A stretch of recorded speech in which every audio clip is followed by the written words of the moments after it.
আমন্ত্রণ জানাচ্ছি সবাইকে চ্যানেল 24 সাপ্তাহিক আয়োজন ইনসাইডে। আজকে আমরা ব্যাংক খাতের বিভিন্ন বিষয় নিয়ে আলোচনা করব। আপনারা জানেন যে গেল কয়েক বছর ধরেই এই খাতের বিভিন্ন বিষয় বিভিন্ন সময়ে আলোচনায় আসছে, কিন্তু গেল 2-3 মাসে যেন আমরা এই আলোচনাটা আরও বেশি বেশি দেখছি। এবং যদি ওইভাবে হিসাব করা যায় যে মোটা দাগে অর্থনীতি নিয়ে যতটা না আলোচনা হয়, শুধুমাত্র ব্যাংক খাত নিয়েই তার চেয়ে বেশি আলোচনা এবং সমালোচনাও হচ্ছে। তার প্রেক্ষিতে আমরা দেখলাম যে সম্প্রতি বাংলাদেশ ব্যাংক বড় একটা সিদ্ধান্ত নিয়েছে। সুদ হার অর্থাৎ ব্যাংক ঋণের সুদ হার যেটা, সেটা বাজারের উপর ছেড়ে দেওয়া হয়েছে এবং $1,00,000 দামও বড় একটা উল্লম্ফন ঘটানো হয়েছে। এইটা আসলে অর্থনীতি এবং ব্যাংক খাতে কোন ধরনের প্রভাব বিস্তার করতে পারে, সেই বিষয়ের সাথে আরও কিছু বিষয় আলোচনায় আসবে। মাসরুর আরেফিন সিটি ব্যাংকের ব্যবস্থাপনা পরিচালক আমাদের আজকের অতিথি। আমন্ত্রণ জানাচ্ছি, অনেক ধন্যবাদ আমাদেরকে সময় দেওয়ার জন্য। এই যে $1,07 যখন ডলারের দাম সরকারিভাবেই বেড়ে যায়, কেন্দ্রীয় ব্যাংকের সিদ্ধান্তেই বেড়ে যায়, এর ইম্প্যাক্ট আসলে কোথায় পড়ে? এর ইম্প্যাক্ট তো দেখেন, এটা এক্সপোর্টকে উৎসাহিত করবে। এক্সপোর্টাররা তো এখন বেটার রেট পাবেন। তারা 110 দিতাম, আর এখন আপনার 117 তো বেঞ্চমার্ক রেট বা মিড রেট বলা হচ্ছে। Crawling peg mid rate CP MR, এটা সেন্ট্রাল ব্যাংকের দেওয়া একটা মিড রেট। না, এই মিড রেটের দেখেন নিচের সাইডেও বলা নাই কোথায় যেতে পারবেন, উপরের সাইডেও বলা নাই কোথায় যেতে পারবেন। বললে আমাদের জন্য মার্কেটে নিয়ন্ত্রণ করাটা ইজিয়ার হতো, সহজ হতো। তা প্রশ্ন আসে যে ওনারা আমাদেরকে তাহলে এই কঠিন কাজে ফেললেন কেন? বিষয়টা এটাই যে আমার পার্সোনাল ধারণা, আমি দীর্ঘদিন ধরে তো ইন্ডাস্ট্রিতে আছি, আসলে প্রাইসটা অ্যাকচুয়ালি বহু মাস ধরেই চলছে এই 16, 16.5, 17-র কাছাকাছি। এক ধরনের প্রাইস ডিসকভারি হয়েই গেছে। যদিও 109, 109.5 কিনতাম, 110-এ এলসি সেটেল করতাম, বাস্তবে কিন্তু আমরা সিস্টেমের বাইরে গিয়েই সবাই ওই কেনাটা ওই 116, 17-তেই হতো। একসময় 121-22-এও চলে গেল, বাট বাস্তবে কিন্তু এই জায়গাতেই ছিলাম যে জায়গায় কালকে ওনারা এই অ্যাডজাস্টমেন্টটাকে আসলে কি বলবেন আপনি? এটাকে আমি বলছি বাজারের উপরে ছেড়ে দেওয়া নাকি একটা নিয়ন্ত্রণমূলক আচরণ এটার ক্ষেত্রে প্রয়োগ করা হয়েছে? না, এফএক্স রেটটা ইন্টারেস্ট রেটের মতন, টাকা ইন্টারেস্ট রেটের মতন এফএক্স রেটটা, ডলার টাকা রেটটা কিন্তু পুরো বাজারের উপরে ছাড়া হয়নি। এটা একটা হাইব্রিড জিনিস, বেশ খানিকটা বাজার। কারণ বাজার থেকেই 117 সংখ্যাটা এসছে। বাজার বলতে আমরা সবাই যে জায়গাতে এটার সরবরাহ সাইডটা এবং এটা ডিমান্ড সাইডে যে জায়গায় একটা সার্টেন ইকুইলিব্রিয়ামে আমরা পৌঁছেছিলাম, ওই জায়গাটাকে নিয়েই অ্যাকচুয়ালি আমাদের সাথে কথা বলেই সেন্ট্রাল ব্যাংক ওই জায়গাটাতে 117 মিড রেট বলেছেন। বলে আপার অ্যান্ড লোয়ার দেন, যেটা একটাকে বলছিলাম, কারণ ওনারা চাচ্ছেন বোধহয় দেখতে যায় আপারে কতদূর যায় দেখি, লোয়ার এইবে কোথায় যায় দেখি। অর্থাৎ প্রাইস ডিসকভারি প্রক্রিয়ার মধ্যেই আছি।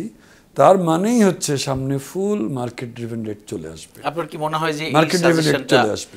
এই সাজেশনটা আইএমএফ থেকে নিয়ে বাংলাদেশ ব্যাংক প্রয়োগ করেছে? হতে পারে, বাট যেহেতু যে জিনিসটা আমি জানি না, বাট আইএমএফের নেতৃবৃন্দের সাথে আইএমএফের যারা কর্মকর্তাদের সাথে আমরা 4-5-6টা ব্যাংক রিসেন্টলিও বসেছিলাম, ওনারাই আমাদেরকে দাওয়াত দিয়েছিলেন, সেখানেও এগুলো নিয়ে কথা এসছে। তো আমরা কিন্তু সেখানে বলেছিলামই যে আসলে 116.5 আমাদের সবার হিসাবে কাছাকাছি, রাফলি 116.5 ধরেন টু 117, এই জায়গাতেই এখন মার্কেট। এবং আজকে প্রমাণটা দেখেন, আজকে যে পরিমাণ রেমিটেন্স এসছে সব কিন্তু 117 সামথিং এসছে। আজকে কিন্তু ধুম করে শুট করে যেতে পারতো, আপারে কিন্তু কিচ্ছু লিমিট দেওয়া হয়নি।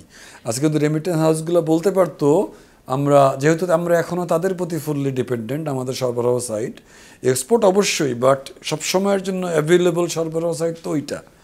এই সরবরাহ সাইটটা থেকে আমরা চাচ্ছি কি সরবরাহ তাদের দিক থেকে ইন্টার ব্যাংকের দিকে চলে যাক। ইন্টার ব্যাংক মার্কেটটা তো আজকে 2 বছর ধরে ইফেক্টিভলি বন্ধ। তো তারা যেহেতু একক সরবরাহকারী হিসাবে বসে আছে কর্তৃত্ব নিয়ে, তারা তো মার্কেট কন্ট্রোল করে। তারা কিন্তু আজকে এখানে আপার লিমিট নাই বলে এটাকে 121-22-এ নিতে পারতো। বাট আপনি দেখেন ডিমান্ড সাপ্লাই এমন এক জিনিস, আপনি চাইলেই নেওয়া যাবে না। আজকে কিন্তু সবাই পুরো মার্কেটে আমরা 117 সামথিংয়েই কিন্তু ডলার, প্রচুর ডলার আজকে দেশে এসছে। তার মানে প্রথম দিনের ভয়টাও চলে গেল। তার মানেই হচ্ছে যে আমরা মার্কেটের কাছাকাছি বিলং করছি।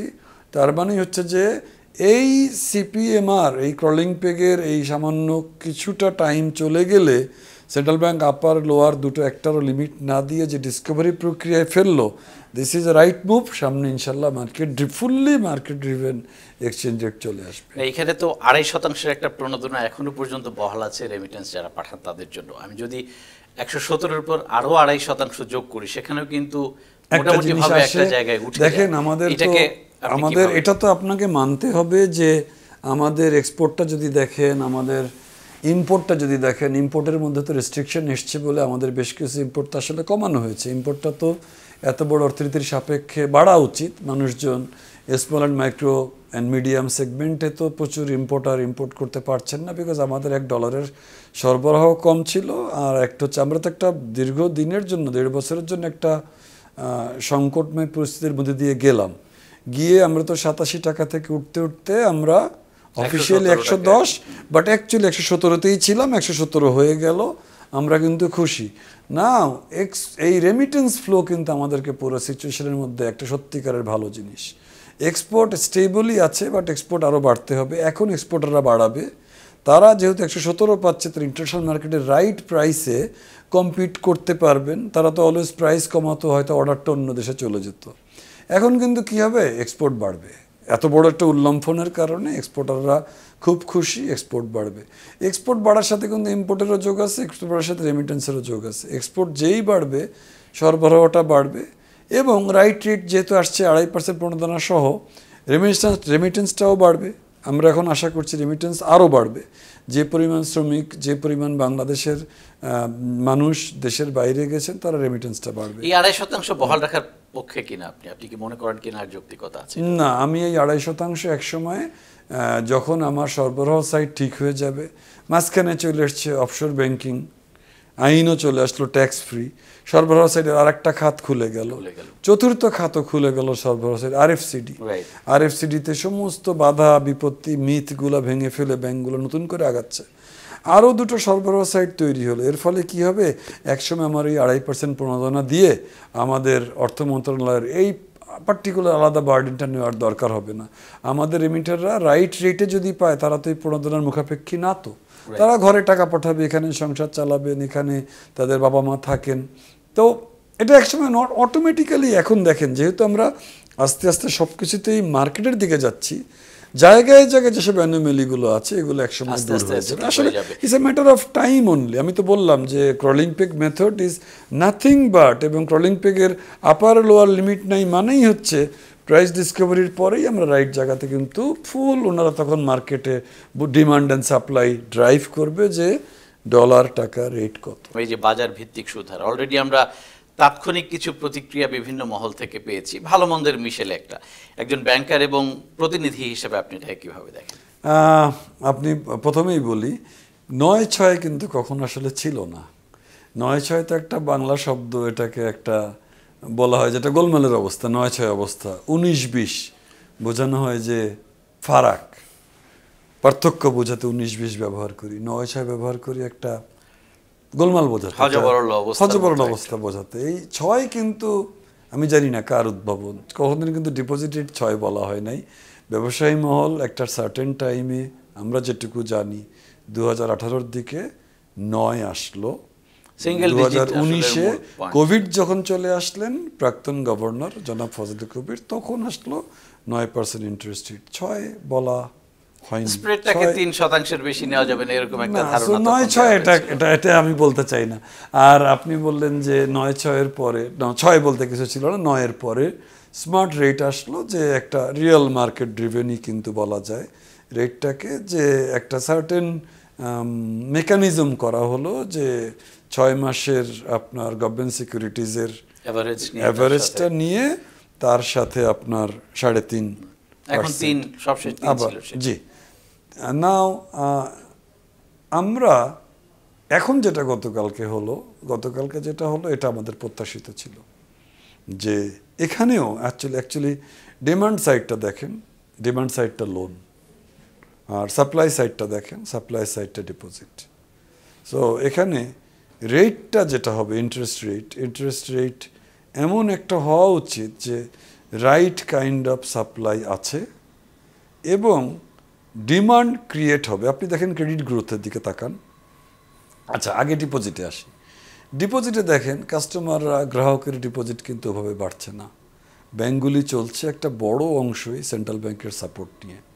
এক্সেস লিকুইডিটি যেটা বলা হচ্ছে 1,60,000 কোটি, তার মধ্যে 1 লক্ষ কোটির উপরে কিন্তু সেন্ট্রাল ব্যাংকের সাপোর্ট, বিভিন্ন লিকুইডিটি সাপোর্ট, রেপো করতে পারি আমরা সেই সাপোর্ট। তার মানে হচ্ছে যদি অতীতের সাথে তুলনা করেন, কাস্টমারদের ব্যাংকিং সিস্টেমের প্রতি ডিপোজিট রাখার আগ্রহ চলে যাচ্ছে। তার মানে ব্যাংকগুলোকে রাইট রেটই দিতে হবে।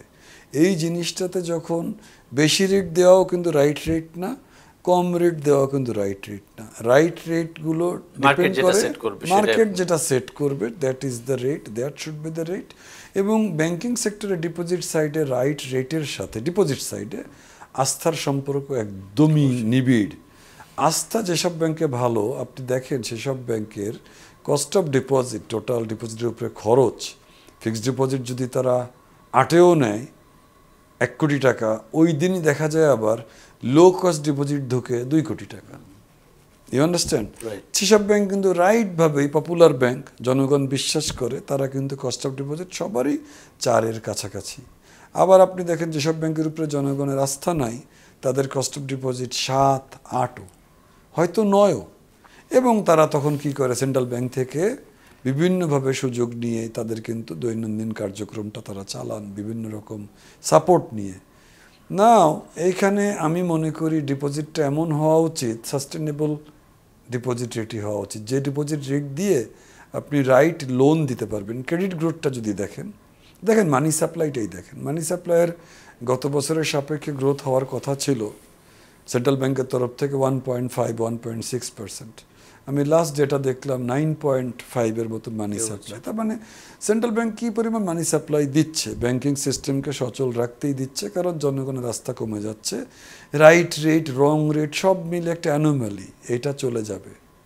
এটা ভালো কথা। ডিপোজিট সাইডে আজকে আমরাই ঠিক করব কাস্টমার কি রেট পাবে, কাস্টমারই ঠিক করবে কোন ডিপোজিট রেটে কোন ব্যাংকে তারা কি টাকা রাখবেন। গুড। এখন যেসব ব্যাংক আস্থা অর্জন করতে ব্যর্থ, they will bleed by taking in deposits at very high rate and their profitability will suffer, তাদের সাস্টেনেবিলিটি, টেকসই থাকা উইল সাফার। তো আমি এটা ডিপোজিট সাইড বললাম, এবার লোন সাইড বলি। ক্রেডিট গ্রোথ সারাটা জীবন দেখে এসেছি 13-14% লোনের ক্রেডিট গ্রোথ হয়। টার্গেট ছিল 10%, সেই 10-এর কাছাকাছি হয়েছে, বাট 10ও হয়নি। তার মানে হচ্ছে লোনেও কিন্তু দেয়ার আর অ্যানোমালিস। এখন আমাদের মতন ইকোনমিতে যদি গ্রোথের দিকে, অর্থনীতির দিকে তাকান, অ্যাকচুয়ালি লো রেটে লোন অ্যাভেলেবল করতে হবে for industrial sector, for small and medium sector and for agriculture sector. এই 3টা রেসপন্সিবল ব্যাংকারের দায়িত্ব। কারণ আমরা এইসব রেট উল্টোপাল্টা করব, প্রথম কথা হচ্ছে অর্থনীতি ক্ষতিগ্রস্ত হবে, সাময়িকভাবে আপনার ব্যাংকের প্রফিট বাড়বে। দ্বিতীয় কথা যেটা হচ্ছে, এটাতে ওই প্রফিট বাড়বে, এইভাবে ক্ষতিগ্রস্ত হবে, আপনার লোন ব্যাড হবে। হাই রেটে লোন দিবেন, ওই লোন কিন্তু ঘরে ফেরত আসবে না। সেটা আবার কস্ট অফ ফান্ডের উপরে বড় একটা, সেটা বেসিক্যালি না। হাই রেটে লোন দিবেন আপনি, তো cost of deposit and plus borrowing cost মিলে তো যে কস্ট অফ ফান্ড, আপনি হাই রেটে লোন দিবেন কোন ধরনের ব্যাংক এটা দিবে? যেসব ব্যাংকের এইসব অর্থনৈতিক শৃঙ্খলা কম, তারা দিবে। মানে কি, তারা হাই রেটে ডিপোজিটও নিবে, হাই রেটে তারা মার্কেট থেকে বরোয়িংও করবে, করে cost of fund and cost of deposit both বাড়াবে। নাও এই পুরো মডেলগুলা ঠান্ডা মাথার মডেল। আমি যদি এখন উদ্যোক্তাদের প্রতিক্রিয়া আপনার সামনে একটু আনতে চাই, ওনারা অনেকেই বলছে যে আমি 9% লোন নিয়ে ব্যবসা শুরু করেছি, সেটা 14-তে চলে গেল, এখন আবার মার্কেটের উপর ছেড়ে দিয়ে যদি 14 বা 15 সময়ের যে অভিজ্ঞতাটা 20-22-18% সেই পর্যন্ত চলে যায়, এই গ্যাপটা তারা কিভাবে পূরণ করবে?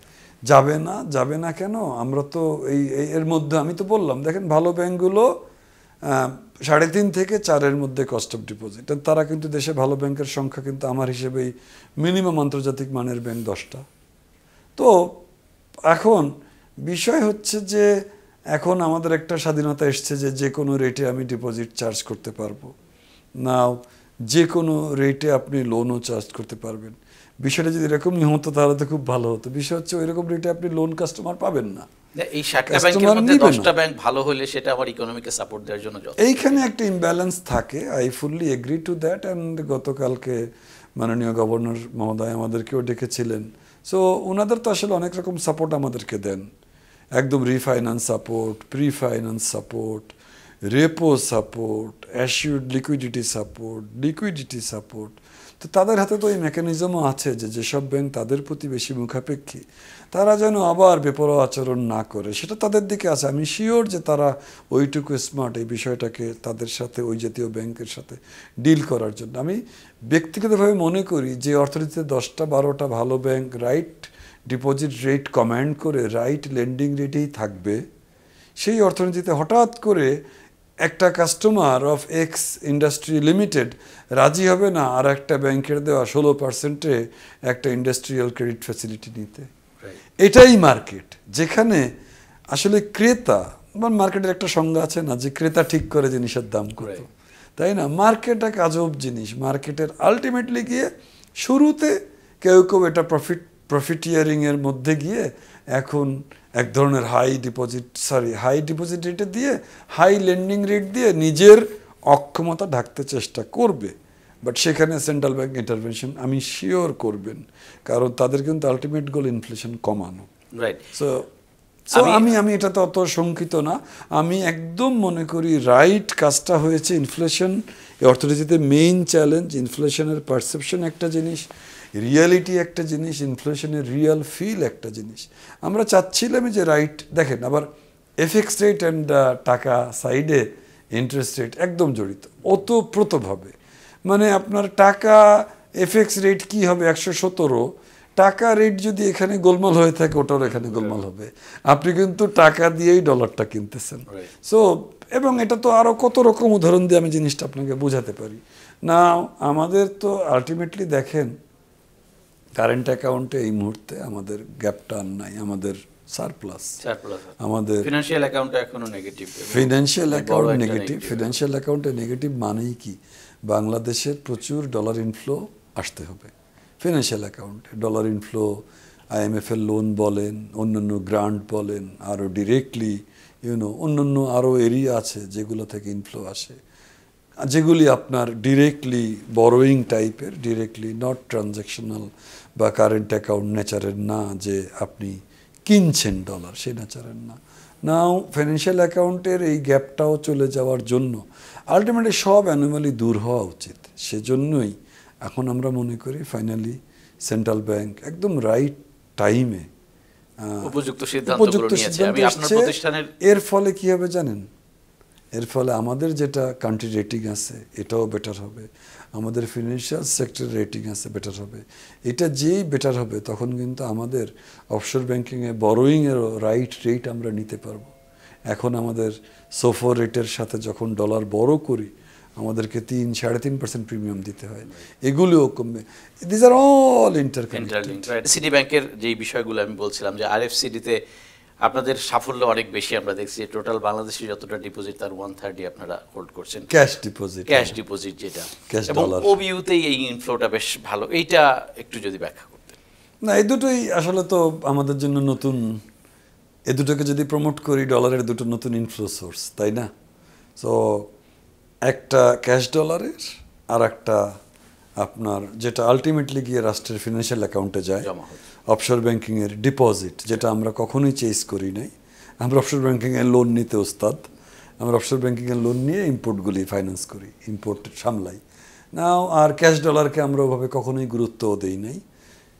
বাংলাদেশ ব্যাংক কী করলেন আপনার নভেম্বরের শেষে, 28 তারিখে নভেম্বরের গত বছরের, অফশোর ব্যাংকিং আপনার ডিপোজিটের জন্য আমাদেরকে উৎসাহিত করে সার্কুলার জারি করলেন যে সোফর রেট প্লাস 2.5 থেকে 3.5% বিভিন্ন মেয়াদে আপনারা দিবেন। তার ফলে অফশোর ব্যাংকিংয়ে ফিক্সড ডিপোজিট খুললে, মানুষের টার্ম ডিপোজিট ফিক্সড ডিপোজিট খুললে প্রায় 6.5 থেকে 8.5-9% ডলারে তারা পাবেন এটা। আর ডিসেম্বরের মাঝামাঝি সার্কুলার আসলো আরএফসিডির স্ট্রেট বলে দেওয়া হলো যে বেঞ্চমার্ক রেট বা সোফর রেট প্লাস 1.5%, তার ফলে ক্যাশ ডলার ডিপোজিট করার ক্ষেত্রে। তার ফলে রেটটা চলে গেল স্ট্রেট 6.8 আজকের হিসেবে। হ্যাঁ, তো 5.3 সোফর রেট আজকে 1 মান্থের, আর 1.5 যোগ করবেন। তো একটা করে আসি। আরএফসিডি তো ইজ ক্যাশ ডলার। আরএফসিডিটার বেসিক ফান্ডামেন্টাল বিষয়টা কি? আপনি বিদেশে যাচ্ছেন, আপনি বিদেশ থেকে ফিরে প্রতিটা ট্রিপের অ্যারাইভাল সেলের এগেনস্টে ঢাকা এয়ারপোর্টে নেমে আপনি ব্যাংকে $10,000 প্রতি ট্রিপের এগেনস্টে জমা রাখতে পারবেন। তো এই ডলারটা আমাদের ধারণা সবাই ডলার একটা হোর্ডিং বাসায় বাসায় চলতো, ডলার বাসায় সবাই জমায় রাখতো। এখন বাসায় জমানো ডলার তো যার তার ডলার, এটা তো আর আমাদের কারো ডলার না, দেশের ডলার না। এখন কি হয়ে গেল, বাসায় জমানো ডলার যেই সিস্টেম আসতে থাকলো এটা সাধারণ মানুষের ডলার হয়ে গেল, যেটা কিনা ইকোনমিতে বিশাল একটা ফান্ডামেন্টাল চেঞ্জ নিয়ে আসবে। সময় দেন, সময়ের সাথে দেখেন আমরা 8 মিলিয়ন মাত্র ক্যাশ ডলার হোল্ডিংয়ে দেশ চলে গিয়েছিল। এই কিন্তু গত সপ্তাহে দেশ 50 মিলিয়ন ক্যাশ ডলার টাচ করলো। এটা কিন্তু আরএফসিডিকে পপুলারাইজ করে। এই 50 মিলিয়নের মধ্যে 17 মিলিয়নই সিটি ব্যাংক, অর্থাৎ 1/3 আমরা। এবং আমরা যে রেটে আগাচ্ছি আমরা অনেক দূরে যাব। এখানে আমরাই কিন্তু প্রথম মিথগুলো ভেঙেছি। মিথ কি ছিল? আমি পুরনো কোন ট্রিপ পর্যন্ত যেতে পারবো এটা ডলার জমা দিতে। আমরা বললাম 2007-এ কলকাতা গেছেন, ওই সেলটা দেখায় জমা দেন, $10,000 দিতে পারবেন। আমরা আর কোনো পুরনো 1 বছর না 3 বছর আমরা এগুলো ক্লিয়ার করে দিলাম বিজ্ঞাপন দিয়ে মানুষকে। আর একটা মিথ ছিল, আরএফসিডি ডলার কি ইজিলি বিদেশে পাঠানো যায়? আরএফসিডি ডলার যখন খুশি আপনি যেখানে, আপনার বাচ্চা বাইরে পড়ে, আপনি চিন্তা করেন আজকে আপনার বাচ্চা বাইরে পড়ে, তাকে পড়তে যাওয়ার জন্য স্টুডেন্ট ফাইল খুলতেন, আপনি কোনো একটা ব্যাংকে যেতেন, গিয়ে এই দেশের যে ডলার ওই ডলারটা খরচ করে আমাকে শর্টফলে ফেলে দিতেন দেশকে। এখন কি হচ্ছে, আপনি আপনার নিজের ডলার দিয়ে আপনি আপনার বাচ্চা বাইরে পড়াবেন। আর দেখেন আপনার এই ডলার দিয়ে একটা দেশে তাহলে পড়াশোনার সাইডটা বিশাল অগ্রগতি আসবে। আপনার আরএফসিডি ব্যালেন্স দিয়ে আপনি বাচ্চাকে বাইরে পড়াবেন, তারা ভালো ছাত্র, ভালো মানুষ হিসেবে গড়ে উঠবে। চিকিৎসা, ভ্রমণ, এগুলো তো সব একটা অর্থনীতির জন্য ইম্পর্টেন্ট।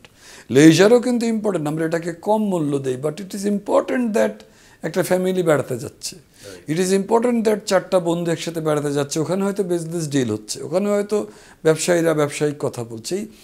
আরএফসিডি পপুলারাইজ করলে যেমন ব্যক্তি খাতে এই লাভগুলো হয়, সিস্টেমের ডলার যেহেতু ব্যাংকে জমা দিলে অর্থনীতিতে চলে আসে, এটা তো একটা বিরাট কথা বললাম।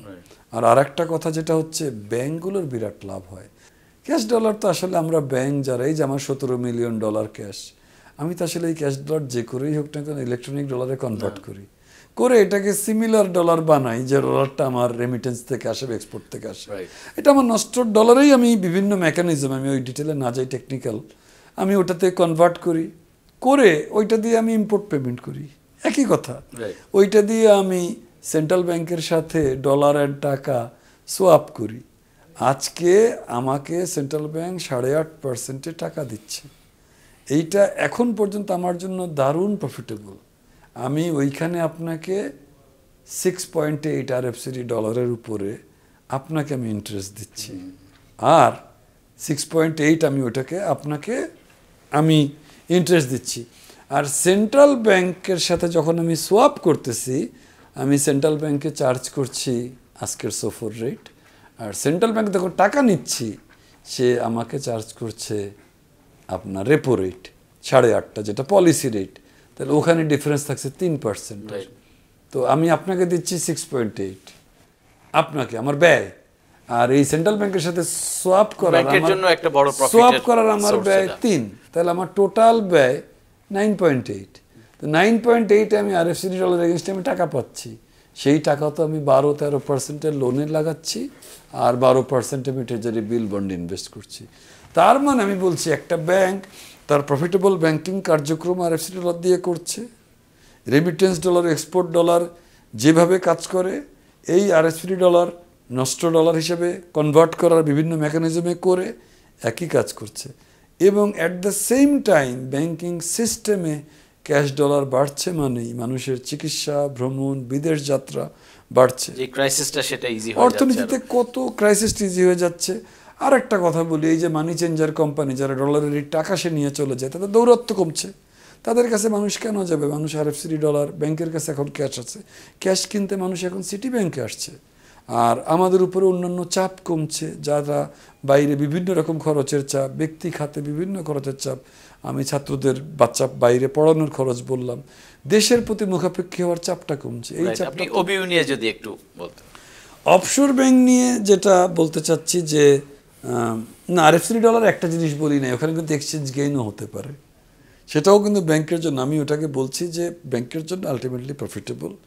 ব্যাংকের জন্য যা প্রফিটেবল তা কিন্তু আলটিমেটলি ব্যাংক যা প্রফিট করে তার 37.5% কিন্তু রাষ্ট্রই রাজস্ব পায়। ব্যাংকের জন্য প্রফিট কিন্তু একটা ইকোনমির সার্বিক গ্রোথের সঙ্গে ইম্পর্টেন্ট। আমি প্রফিটেবল ব্যাংক মানেই আমার জনগণের জন্য আরও আকর্ষণ করার আমার প্রতি সেই ক্ষমতা বাড়া, রাইট ডিপোজিট আসা। রাইট ডিপোজিট আসা মানেই আমার লোন দেওয়ার ক্ষমতা বাড়া। So it's all connected. Offshore ব্যাংকিংয়ে আলহামদুলিল্লাহ আমি এমন দিনে আপনার সাথে কথা বলছি যে সিটি ব্যাংক অফশোরে ডিপোজিটে, যেখানে সিটি ব্যাংক একসময় 500-600 মিলিয়ন ডলারও আমার অফশোরে লোন ছিল, একদম এশিয়ান ডেভেলপমেন্ট ব্যাংক থেকে শুরু করে নর ফান্ড পর্যন্ত, নেদারল্যান্ডের এফএমও থেকে শুরু করে জার্মানির ডিইজি কেএফডব্লিউ পর্যন্ত, ওয়ার্ল্ড ব্যাংক, আইএফসি, আমরা কার কাছ থেকে ডলার বড় না করি? আমরা তো ডলার ওবিউতে বড় করতাম। এই ওবিউ ডলারের বড় করার এগেনস্টে সেন্ট্রাল ব্যাংক সার্কুলার আমাকে এখন বলল, তুমি ওবিউ ফিক্সড ডিপোজিটেও মন দাও, ওবিউতে ডিপোজিট বেস ক্রিয়েট করো। তো ওবিউ ডিপোজিট আমার জন্য তো একটা liability, but that's a nice sweet liability, you know. জনগণেরই ডিপোজিট, বাংলাদেশি, বিদেশি, যে কেউ, এই 700 কোটি মানুষের পৃথিবীর যে কেউ এবং যে কোনো কোম্পানি সিটি ব্যাংক অফশোর ব্যাংকিংয়ে তার ডলারটা ডিপোজিট করতে পারবে। এবং এখনও যাত্রা শুরু হয়নি এই ব্যাংকগুলোর, আমরা প্রথম আগালাম। দেখেন তার ফল আমি পাচ্ছি। আমার আজকে আমি আসলে 22 মিলিয়ন ডলার আমার ওবিউতে আমি ডিপোজিট আসছে। এগুলি ফিক্সড ডিপোজিট, রেট 6.5 থেকে শুরু করে প্রায় 8.5। তো এবং এটাতে কোনো ট্যাক্স নাই। আপনি দেখলেন রিসেন্টলি আইন পাস হলো, তারপরে আপনার ন্যাশনাল বোর্ড অফ রেভিনিউর প্রজ্ঞাপনও চলে আসলো, এসআরও চলে আসলো। এসআরও আসলো এই মাত্র কয়েক সপ্তাহ আগে যে এটা সম্পূর্ণ ট্যাক্স ফ্রি। নাও এটা আমি বলবো দিস ইজ এ দুর্দান্ত জিনিস। আমরা লোন যেটা নিতাম অফশোরে, কস্টলি লোন, এগুলি আপনার সোফর রেট প্লাস, বাংলাদেশের যেহেতু কান্ট্রি রেটিং খারাপ, 3% একটা, হ্যাঁ সোফর রেট প্লাস 3 তো আরামসে। এখন সরকার যদিও পরে সিআরআর এর কস্ট এখান থেকে তুলে দিলেন, ট্যাক্সটা তুলে দিলেন, সো সোফর প্লাস 3 ধরলেই তো এখন 8.5 চলে আসে। 8.5 যেখানে চলে আসে, আর আমার আজকে যে 22 মিলিয়ন ডলার অফশোরে ডিপোজিট তৈরি হয়েছে বিভিন্ন বাকেটে, ওগুলার গড় কস্ট আসে আমার 7। আমি তো এখানে 1.5% আরো সেভ করছি। আমি আজকের আরেকটা বড় কথা হচ্ছে যে অফশোরে আপনি যে লোনটা নেবেন সেই লোনের কিন্তু ইন্টারেস্ট আপনি বিদেশি প্রতিষ্ঠানগুলোকে পে করবেন। আর এখানে অফশোরে যে ডিপোজিটটা নিব, আপনারই ডিপোজিট, আপনি $10,000 রাখলেন, কারণ আপনি কিন্তু বাংলাদেশে বসেও সিটি ব্যাংকের যে কোনো ব্রাঞ্চে গিয়ে আপনি অফশোর ব্যাংক অ্যাকাউন্ট করতে পারেন। আপনার বিদেশে যে আছে আত্মীয় স্বজন তাদেরকে বলতে পারেন ওই দেশের সে যে কোনো ব্যাংকে গিয়ে সিটি ব্যাংকে ওটা ওয়্যার ট্রান্সফার করে দিবে। এটা খুব সিম্পল। মানুষ আমার সিটি ব্যাংক ওয়েবসাইটে গিয়ে এগুলো ডিরেক্টলি খুলছে, বাইরে যারা থাকে। আর দেশে যারা আছে তারা এখানে আমাদের ব্রাঞ্চে গিয়ে অফশোরের কারেন্ট অ্যাকাউন্ট ডলার খুলছে, খুলে বাইরে যে আত্মীয় আছে তাকে বলছে এখানে ফিক্সড ডিপোজিটের জন্য ডলার পাঠাচ্ছে। এভাবে তো 22 মিলিয়ন ডলার চোখের নিমেষে বিল্ড করলাম। এইখানে যেটা আর একটা বড় কথা ভুলে যাব, আমি শিওর আপনার সময় কম, আমি যে এইটা ইনকামটা ট্যাক্স ফ্রি, এটা টোটালি ইজিলি রিপেট্রিয়েবল, যখন খুশি তুলে নিতে পারবেন। আবার বাংলা টাকায় বাংলাদেশের বিডিটিতে যদি এটা ভাঙে দেশের যে কোনো ব্যয়, বিনিয়োগ, যে কোনো কিছু আপনি করতে পারবেন। তো এটা একটা দুর্দান্ত জিনিস, এটাতে ভালো একটা রেট আমরা দিচ্ছি। এই রেট পৃথিবীর কোনো দেশে কোনো ডলার ডিপোজিটে বোধহয় আমার জানা মতে কেউ এরকম দিচ্ছে না। আমাদের অ্যাভারেজ কস্টিং এত রেট দেওয়ার পরেও অফশোরে বড় করে যে কস্টে আমি অফশোরে লোন নিতাম তার চেয়ে কম। এটা দুর্দান্ত জিনিস এবং এটা ডিরেক্টলি দেশের ফাইন্যান্সিয়াল অ্যাকাউন্টের জন্য ইনফ্লো, এটা অর্থনীতিরও ভালো সুবিধা দিবে, আর আমাদের ব্যাংকগুলোর জন্য আমার ডলার তারল্য বাড়বে এবং এই অফশোরের ডলারটা নিয়ে তো আমি অনশোরেও সমস্ত ইম্পোর্ট পেমেন্ট করতে পারবো, মেকানিজম আছে তার বিভিন্ন, এবং অফশোরের ডলারটা নিয়েও আমি সেন্ট্রাল ব্যাংকের সাথে সোয়াপ করতে পারবো, ইন্টারব্যাংক মার্কেটে আমি অন্য ব্যাংকে বিক্রি করতে পারবো। সো সামনে আসলে ভালো দিন আসছে, যেহেতু ডলারের কারেন্সিতে নতুন দুটি ইনফ্লোর সোর্স যোগ হলো, RFCD আমি সবাইকে উদ্বুদ্ধ করব, ফরেন ট্রিপ আগে কতবার গেছেন হিসাব করে $10,000 করে জমা দিন সিটি ব্যাংকে, আর উদ্বুদ্ধ করব যে বাইরে যদি আপনার আত্মীয় স্বজন থাকে, বাইরে যদি থাকে তাদেরকে বলেন বিদেশে ওই 1%, 1.5%, 2% ডলারটা ফেলে না রেখে এই ট্যাক্স ফ্রি আর্নিংটা উপভোগ করতে, এবং এটাই ডলারের এই সঞ্চয়টাকে মিনিংফুল করতে, এবং দেশের উপর কাজে আসলো, তাদেরও তো কত মুনাফার সাইডে কত বেটার হলো। আমরা আপনার ব্যাংকের সাথে সম্পর্কিত একটা বিষয় দিয়ে শেষ করতে চাই, যে আমরা কয়েকদিন আগে শুনছিলাম যে বেসিক ব্যাংকের সাথে আপনাদের মার্জারের খবর, যদিও এখন এটা ডিফিকাল্ট প্রশ্ন করে বসলেন শেষে। আপনি আসলে ওভারঅল এই ব্যবস্থা নিয়ে বা এই প্রক্রিয়া নিয়ে আপনার অবজারভেশন এবিবির প্রতিনিধি হিসেবে বা এই খাতের একজন পুরনো কর্মকর্তা হিসেবে আপনি কি মনে করেন? হ্যাঁ, মিডিয়াতে অনেক কথা এসছে না, বেশ কিছুদিন আগে, সপ্তাহ 3 আগে, যে সিটি ব্যাংক বেসিক ব্যাংকে অধিগ্রহণ করতে যাচ্ছে। বাট বিষয়টা এরকম যে এখন তো ভলান্টারি মার্জার পিরিয়ড, আমরা আমাদের ইচ্ছা প্রকাশ করেছিলাম সঙ্গত কারণেই। সেন্ট্রাল ব্যাংক নতুন পলিসি এসছে, দেখেন তারা সমস্ত পলিসি সাপোর্ট আমাদেরকে দিবেন। পলিসি সাপোর্টের বাইরেও অন্যান্য ফাইন্যান্সিয়াল সাপোর্ট, লিকুইডিটি সাপোর্ট, কম রেটে টাকা পাওয়া সাপোর্ট পাবো। ওইটা দিয়ে এক্সট্রা ইনকাম করে করে আমরা সিটি ব্যাংক, যে ব্যাংকের কথা বলছেন, তাদেরকে আমরা রাইট অ্যামাউন্ট অফ প্রভিশন শর্টফলটা ঠিক করে ফেলতাম, এবং একটা সার্টেন টাইম পরে 3-4 বছর পরে যখন ব্যালেন্স শিট মার্জ হতো, দেখা যেত যে বেসিক ব্যাংক হয়তো নিজের পায়ে দাঁড়িয়ে গেছে, যদি প্রজেক্ট সফল হতো। বাট বিষয়টা তো আসলে পরে গিয়ে আলোচনার মধ্যেই থাকলো সেন্ট্রাল ব্যাংকের সাথে আমাদের। তারপরে দেখলেন তো যেটা আর MOU সাইন হয়নি বিটুইন বেসিক ব্যাংক ও সিটি ব্যাংক, আমরা সিটি ব্যাংক এটা বোর্ডেও যাইনি। আসলে পুরো জিনিসটাতেই এখন সার্বিকভাবে আমরাও স্লো যাচ্ছি, বেসিক ব্যাংকেও তারা দেখছেন পত্রপত্রিকায় তারা সরকারি ব্যাংক হিসাবে নিজেদেরকে দাবি করে, কিংবা আমি দেখিনি হয়তো তারা সরকারি ব্যাংকই, তারা প্রাইভেট সেক্টর ব্যাংকের সাথে মার্জড হতে চাচ্ছেন না। সো এই বিষয়ে আমার আর আসলে কোনো মন্তব্য নাই। পুরো বিষয়টা এখন একটা স্লো পর্যায়ে চলে গেছে। রাইট নাও অফিসিয়ালি স্পিকিং আমাদের কোনো মেমোরেন্ডাম অফ আন্ডারস্ট্যান্ডিং MOU সাইনও হয়নি। আমাদের আলোচনা তো আরো কয়েকটা প্রতিষ্ঠানের ব্যাপারে এসেছিল।